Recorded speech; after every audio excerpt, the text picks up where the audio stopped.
নমস্কার বন্ধুরা, কেমন আছেন সবাই? আজকে আমি চলে এসেছি একটা নিরামিষ কুমড়োর তরকারি নিতে। দেখাবো এটা সকালে জলখাবারে পরোটা, রুটি, লুচি সব কিছুর সাথে ভীষণ ভালো যাবে। তো আমি কুমড়োর তরকারি করার জন্য আমি সরষের তেল নিয়েছি, তাতে একটু 5 ফোড়ন, একটু হিং আর একটু শুকনো লঙ্কা ফোড়ন হিসাবে দিয়ে দিয়েছি। এখন আমি এখানে পটল ইউজ করেছি, অল্প অল্প আলু আর ম্যাক্সিমামটাই কুমড়ো, মানে 80% কুমড়ো আর 10% আলু আর পটল। এবার এটাকে একটু আমি জাস্ট অল্প করে একটু নুন টুন দেওয়ার আগে ভেজে নেব, অল্প একটু নাড়াচাড়া করে নেব। নাড়াচাড়া করার পরে তারপরে আমি এতে নুন টুন দেবো। নাড়াচাড়া করলাম, এবার এটাকে আমি একটু ঢাকা দিয়ে দেবো। ঢাকা দিয়ে অল্প একটু রাখবো, তারপর ঢাকাটা খুলে দিয়ে আমি আর একবার নেড়ে দিলাম যাতে এটা নিচে বসে না যায়।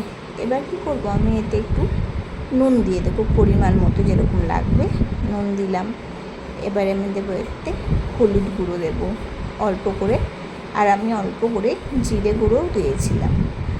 কেন জানি না, আমার এটা একটা অভ্যাস জিরে গুঁড়ো দেওয়া সবাই, এটা স্কিপ করলেও চলে।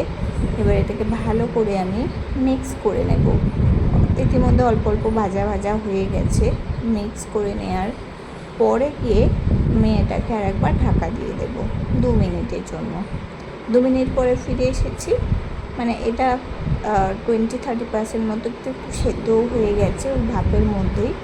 এবার আমি এটাতে জল দিয়ে দেব, পরিমাণ মতো জল দিয়ে দেব।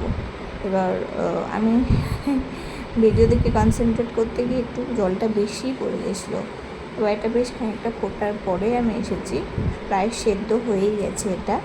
এবার আমি দেখলাম যে এটা জলটা বেশি হয়ে গেছে, তার জন্য আমি এটাকে খুন্তি করে মানে ঘেটে ঘেটে দিলাম যাতে জলটা না অ্যাডজাস্ট হয়ে যায়। এর মধ্যে বেশ ভালো করে ঘেটে দিলাম। আর আমি এর মধ্যে একটুখানি চেখে নিয়েছিলাম, দেখলাম যে একটুখানি নুনটা কম রয়েছে। তো আমি এখন চিনি অ্যাড করছি। হ্যাঁ, আমি চিনি অ্যাড করার পরে চেখেছিলাম, একটুখানি চিনি অ্যাড করলাম 1 চামচ মতো, কারণ কুমড়োর তরকারি একটু মিষ্টি না হলে ভালো লাগে না।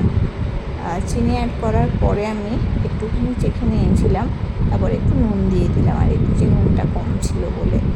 ওটাকে আমি ভালো করে নাড়াচাড়া করে নেবো। দেখুন বেশ ব্যাপারটা ঘাঁটা হয়ে গেছে। তো এখন আমি নামিয়ে নেব। আর আমি এটাকে সকালে জলখাবার হিসেবে করেছিলাম, মানে পরোটার সাথে। দেখুন স্টেকচারটা কি সুন্দর এসছে না? আর আমি তাওয়া সেঁকা পরোটা এটা করেছিলাম। কেমন লাগবে জানো।